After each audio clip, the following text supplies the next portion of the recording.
Scan my QR code that will take you to all my social media platforms. Don't forget to follow me everywhere, and don't forget to like this video. I guess, yeah. That's why I'm not with nobody, because I don't want to hurt nobody. Welcome back to my channel, guys. So for today's video, today, if you're new to this channel, my name is Laurie, and on this channel, I keep it 100.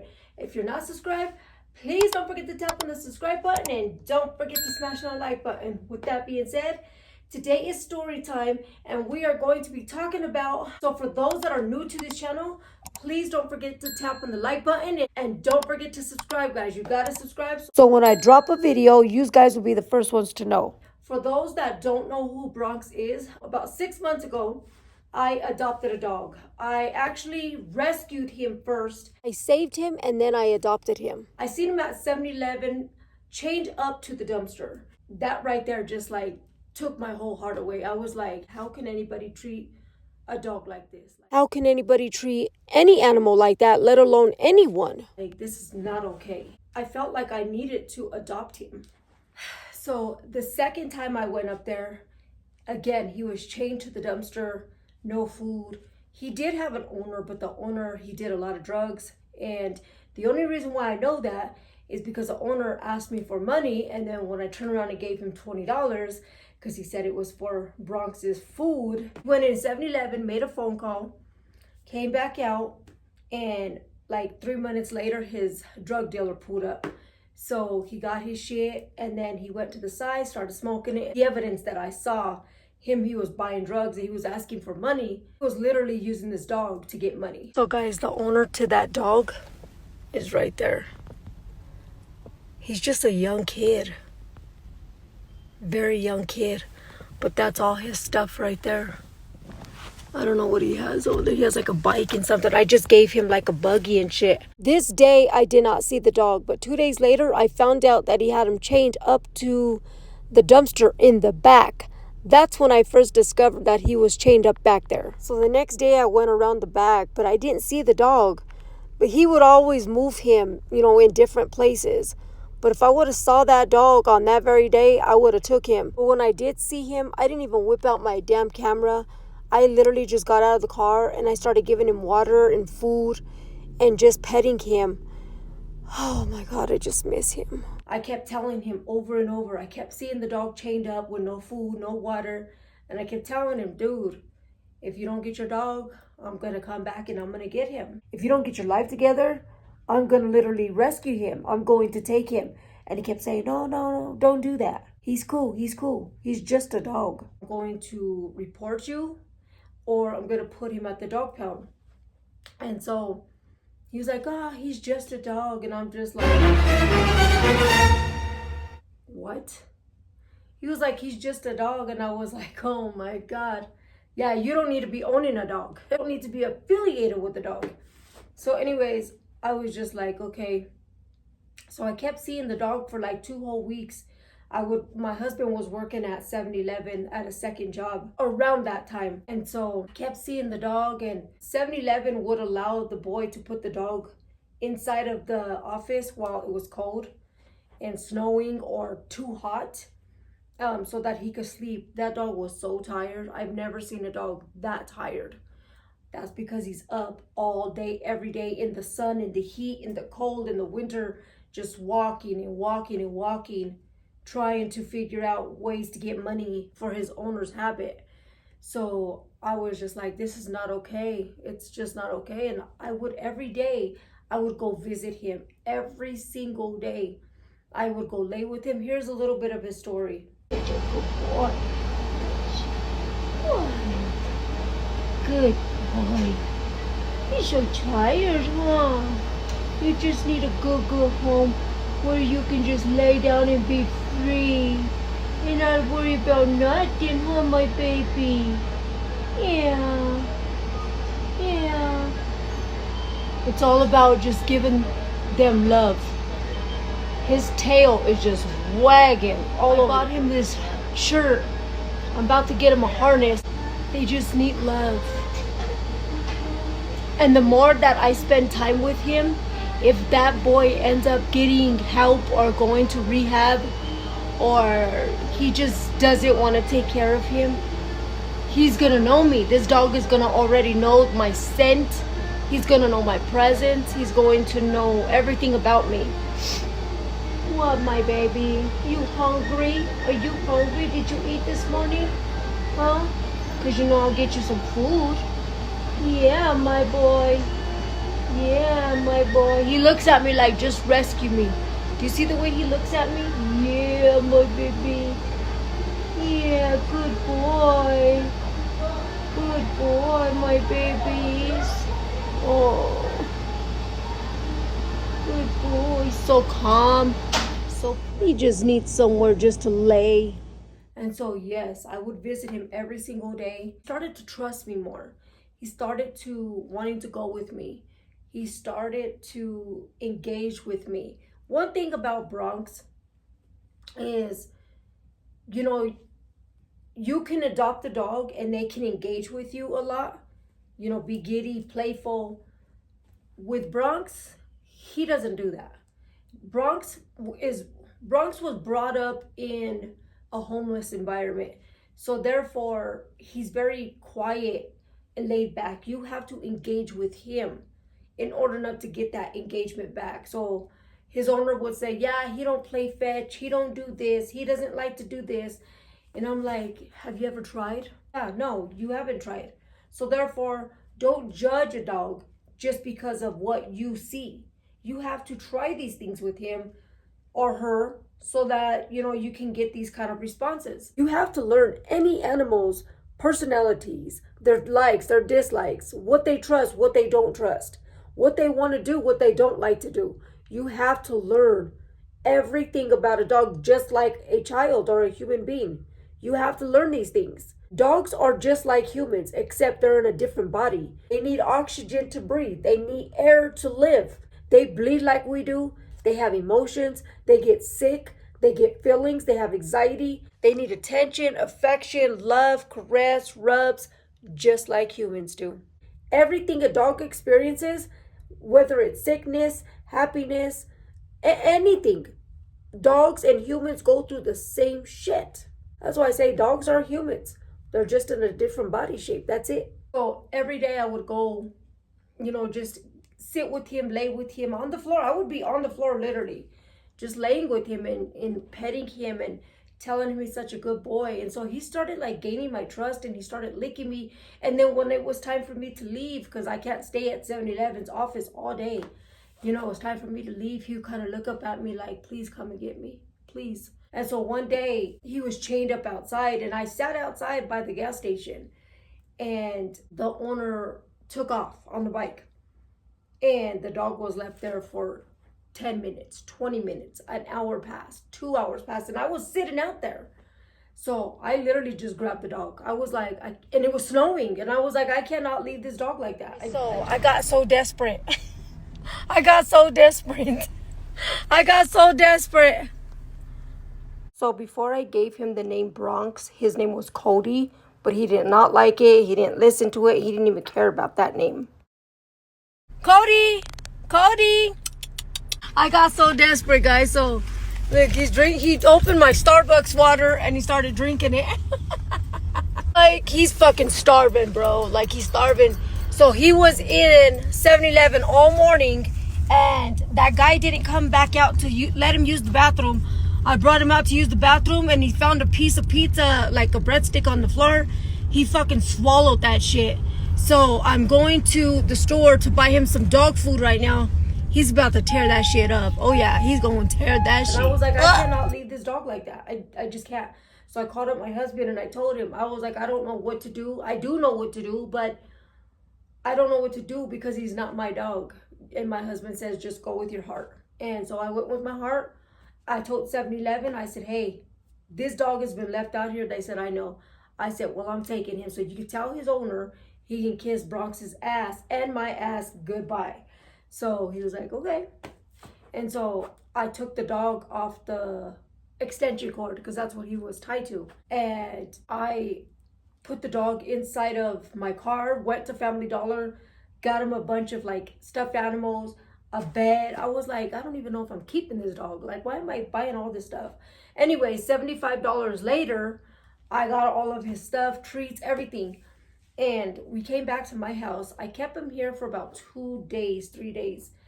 And I went to the police station that first day and I told them what happened, his story.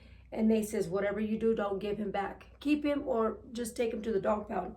First off, he's a pit bull half pit bull. I don't want to take him there because in Colorado, they will put dogs to sleep if they're pit bull because they think they're aggressive. I get it. I called the dog pound and I told them, hey, I got this dog. They said, how did you get him? And I went through the story. They were like, oh my God, bring him here because he might be chipped. If he's chipped, we'll wait for 10 days. And if nobody comes and gets him, we'll call you so you can adopt him. And I was like, okay. So I kept the dog for like 4 days before I took him down to the dog pound. But on the third day, the owner shows up at my door and this is what happened. Hey, so listen, let me just tell you, I got the dog shots. I'm just doing this for documentation. I got the dog shots. He's here, but you need to get your life together. I can't just give him back to you. You have to give him back to me. I don't. You can go to the cops. Listen. I never gave you permission to take him. But listen, he doesn't deserve that lifestyle. What you could do is go down to the police station, because I've already talked to them, and have them come and grab the dog. First off, who told you that I live here?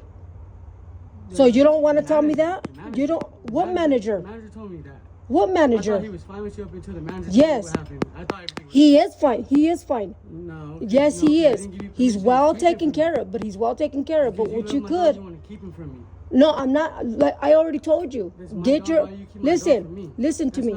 Listen. It is my place. He's a dog. He can't speak. You're not protecting him. Hell no. Because dude, drag that dog all over town. I don't drag him. Yes, you do. I walk him. No, everybody sees him, and everybody over there. Now he's just being a straight up smartass. He's dude. Yeah, but he's chained up to the fucking 7-Eleven, bro. Steph fucking helps me take care of him. What do you mean? But Steph she's working. How is somebody gonna be working and taking care of a dog? That's my point. That he goes inside. All Steph and everybody else, everybody kept saying, "Take that dog, take that dog, take that dog, take that dog, give him a home." All of them did. All of them did. You stay knotted up at 7-Eleven, high on drugs, while your dog is chained.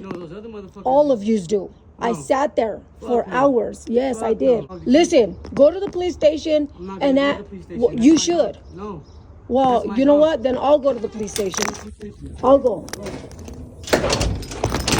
So I just want to say, am I in the right for taking that dog? Yes, and then no. Because if somebody took my dog, I would be pissed. Like seriously, all hell will break loose. Like literally, I will fight for mine. Do I feel sorry for him? Yes, I did. I really felt sorry for him because first off, I'm human. I have feelings. I got emotions. And I have a good soul. I got a good heart. If I didn't have a good heart, I wouldn't give a fuck about his feelings. But I did. I really did. I just felt like he used that dog for the wrong reasons. Could he have been a good dog owner? Yes. I seen a lot of potential. But he was on drugs. And there's just no way him dragging that dog all over town. And I see it a lot. People are probably not going to agree with what I'm saying here. Let me clarify something. I'm not saying if you do drugs, you can't own a dog, because I've done drugs and I've owned a dog. But it's how you take care of your dog. It's how you take care of your pets. It's how you take care of your animals. It's how you take care of your children. It's how you take care of yourself. But when you have children, you shouldn't be doing drugs. Period. Point blank. Fuck, I had a pill addiction and I had a fucking overdose, and that's what got me to stop. When I seen the look on my son's face, I was like, oh bitch, you have a child. You need to get your fucking life together. That's the reason why I stopped. Because I seen the look on my son's face, the fear of him not having me anymore. Who was going to take care of him? But I can say I was able to function. I was able to get up every day, 5 days a week, go to work, go to the gym. I was living a regular life, a normal life. But I had a pill addiction. But I was able to pay my rent, pay all my bills, take care of my son, put food on the table. I never bought pills first and then pay bills later. No. That was not going to happen. I made sure my whole household was good. There's some people that just don't know how to juggle that shit. Go and buy their drugs first and then they worry about everything else. That's not the way that should go. That's being an unfit motherfucking parent. period. I've been living in the same home since my son was 2. He's 16. I had another apartment before, but then I came to this apartment. It's just your mentality, how you're able to function, cope with life, control everything that you're doing in life. That's all. I had to get my shit together. When you're on drugs and you have a pet, you're able to take care of them. If you're able to function and control your surroundings and what you're doing. But sometimes when people do drugs, they allow that drug to control them. And I just wish everybody would get their lives together, but that's not what's happening. It's just getting worse. If you're gonna do drugs, protect your animal more. Put your animal first. Look, and that just doesn't require giving them belly rubs or attention or affection. If you got an animal, period, you got to make sure they got shots, they're groomed, well taken care of, they're in good health. But giving them rubs, attention, affection, keep in mind their health is first. You got to do so much more for your animals. Protect, love, and care for your animals before you do your fucking habits. I see so many homeless people that have dogs, and they treat their dogs good. Like, they literally put their dogs in a safe, warm place. And they'll go out and do their thing. And then they'll come back for their dog. That I could respect. Other things like dragging your dog and not getting your dog food or water. Any animal.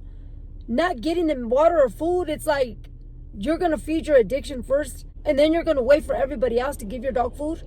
No. That's like having a baby. You protect your baby and you feed that baby first. Before any of your fucking habits. Your dog or your kid didn't ask to be put in your life or your world, and then you just turn it all upside down and neglect the fuck out of them. No, it doesn't work that way. People like me will see, and I will call the fucking dog pound. I will call the cops. I have the voice to speak. A dog and a baby, they don't, but I do, and I will use my voice. Okay, we're getting off a little bit track. Anyways, at the time that I did see him and he had the dog, really felt sorry for him because at the time he did take care of the dog to an extent, like he loved him, like he would take off his jacket to cover him and stuff, but he didn't protect him like he should. You know what I'm saying? And I just felt like God kept telling me, protect that dog, protect that dog. I don't know why, but I kept feeling those feelings. And I kept asking God, if I'm not supposed to do this, just back me up. Direct me down a different path. I just kept feeling like, no, you need to do this. So I just went with my heart. And he didn't fight for him. I literally told him the dog's at the dog pound. Go pick him up.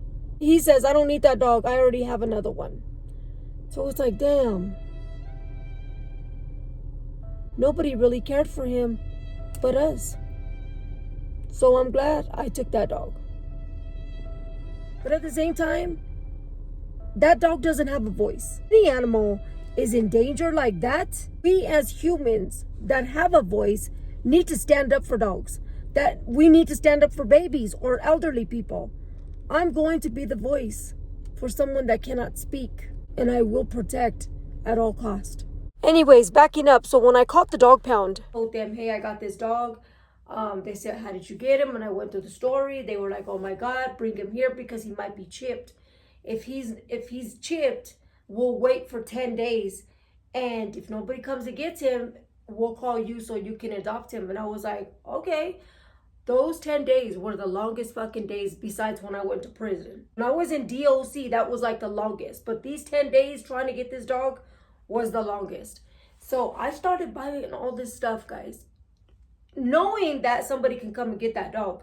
I was like, you know what? If I buy everything, I'll just donate it. You know what I mean? So I said, but if I buy everything, I'll have everything. You know what I mean? Like I said, when we brought him home, we just wanted him to be happy, content, and comfortable. So we would just love on him, take him to parks, take him to the mountains, take him hiking, take him everywhere with us. He absolutely loved Starbucks. Starbucks was his favorite. And we just wanted him to enjoy life with us and just be happy, be free. He didn't get that chance, and I will explain why. Past 2 days, I would call, my husband would call, I would call. We were just tag teaming the phone call over there at that place. They were like, yeah, nobody came and got him. And they said, unfortunately, this was on the 8th day. They said, unfortunately, Bronx has not engaged with anybody at all. And the only way a dog can be adopted is if he engages with somebody. And I was like, Well, that's not gonna happen. If you guys knew his background, you guys would have listened to me the first time when I was trying to tell you guys all of this, then it would make so much sense of why he's not engaging. He doesn't engage with people. You got to engage with him.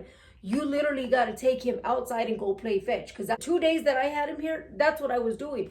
Taking him across street, playing ball. And he was just like a kid in a candy store. So I was like, yeah, this is what you have to do. They were like, yeah, unfortunately, we don't have that type of staff. Well, you sure should. You know what I'm saying? Because there are dogs that just don't come out of their shell like that. So you guys need to hire somebody that has that time for these dogs. You know, give somebody a job, that pick somebody out on prison. You know, let them come there and work. Like, they'll work for that shit. Because I know when I was in prison, they had like where you could take care of dogs and, you know, you would train them and stuff. So Department of Corrections, they do have a unit called Dog Program Unit. So how it works is the Department of Corrections, the inmates there often care for the dogs. Basically participate in like dog training, feeding, walking, socializing, basic obedience, cleaning, etc. They live in the rooms with the inmates. They train them to be with people like with disabilities, people that have anxiety. Also works both ways because it has a lot of positive impact on the inmates as well. These programs are often seen as beneficial to the society and for the inmates as a sense of companion responsibilities, which can help to rehabilitating these dogs. So when these dogs do get adopted, they're already trained. There's a lot of dogs that come from rescue, go to Department of Corrections, because a lot of people, they just don't have the time. So with that being said, they do have programs like this. They just gotta want to invest in it, but they don't want to because they don't want to pay. The inmates would be really happy to go and work voluntarily at the dog shelters, you know, because there's a lot of them that really love dogs. You see a lot of inmates working on highways, hospitals, everywhere. So dog shelters, why can't they work there? You just got to give people a chance. There are ways that they can get help, but they just don't want to pay that extra little shmoney. But they do get a lot of money because there's people all over the world that donate to these shelters, but they just don't want to hop up any shmoney, honey. You guys got to do something better, you know, to change this. It was like, unfortunately, we just don't have the funds. Yes, the fuck you do. There's so many people in the world that donate millions of fucking dollars. Don't tell me that you ain't got no funds or the extra funds for that shit. Yes, you do. Not only that, picking somebody from prison, it's only 60 cents a day. Okay? Or free to volunteer. So don't tell me that you can't afford that. But anyways, off that subject, after I told them the story, they were like, yeah, he's not engaging. So the 9th day came and the lady called me and she was like, yeah, we had one of our teams go in there and evaluate him and he's still not engaging. And I gave them another run back. I was like, he's not going to engage with you guys. Like, he's just not going to do that. You know, that's not his personality. You have to know his personality in order not to understand him and where he came from. And so she hangs up and calls me back literally like 3 minutes. And she says, well, nobody hasn't came for him. And my heart just sunk. I was like, so what happens now? And she was like, well, do you want to adopt him? And I was like, what? And I was at Walmart shopping. And I was like, what? And she was like, yeah, do you want to come and get him?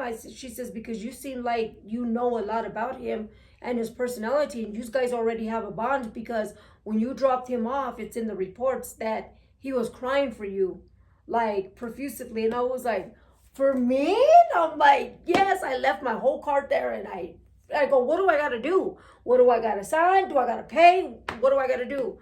So I literally went down there and I had to pay like $65 or something like that.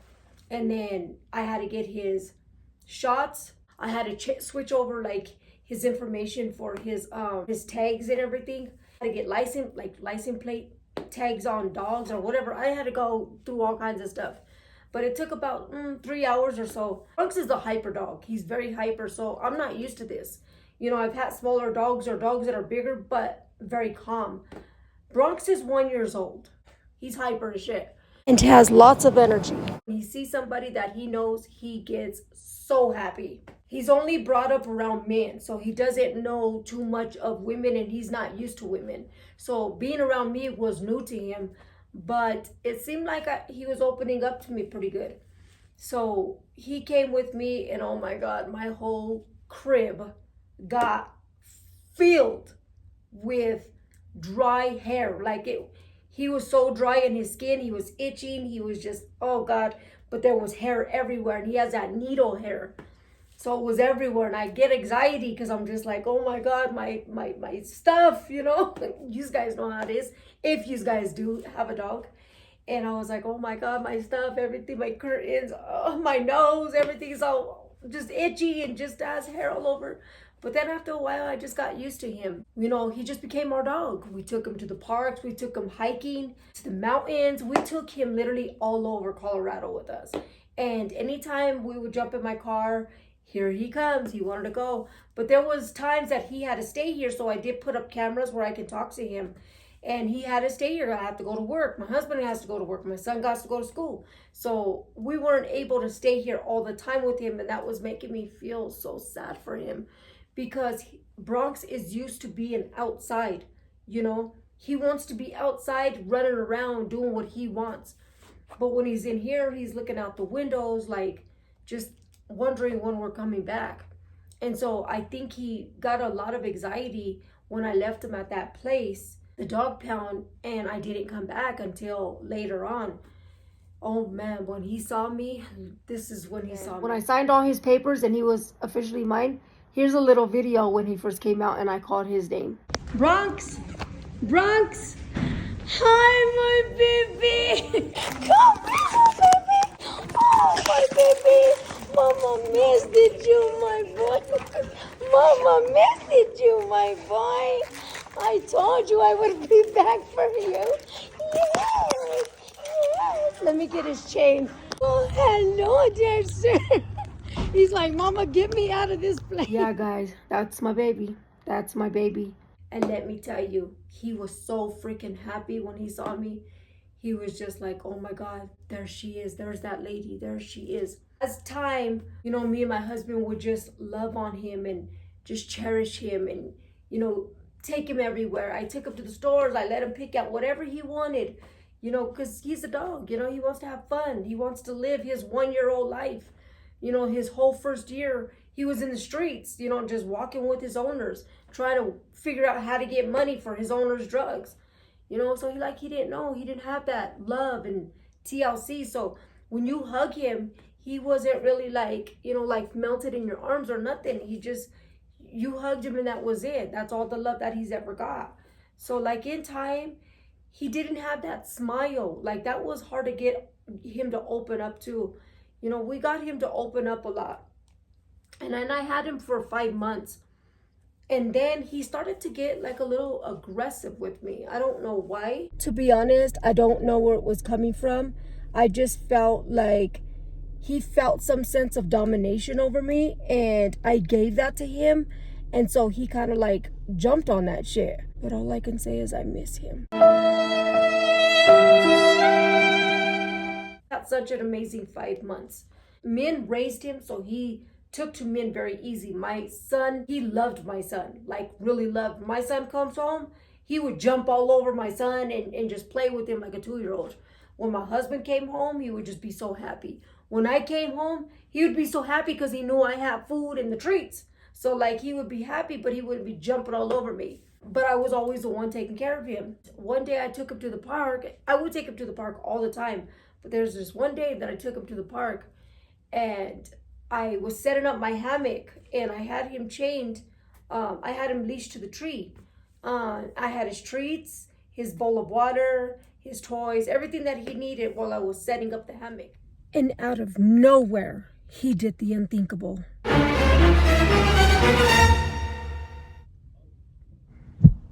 I'm making a part 2 video. So if you want to see what he did, you got to make sure that you subscribe and make sure that you watch the other video. Don't forget to like the video, guys, please. You won't believe what he did.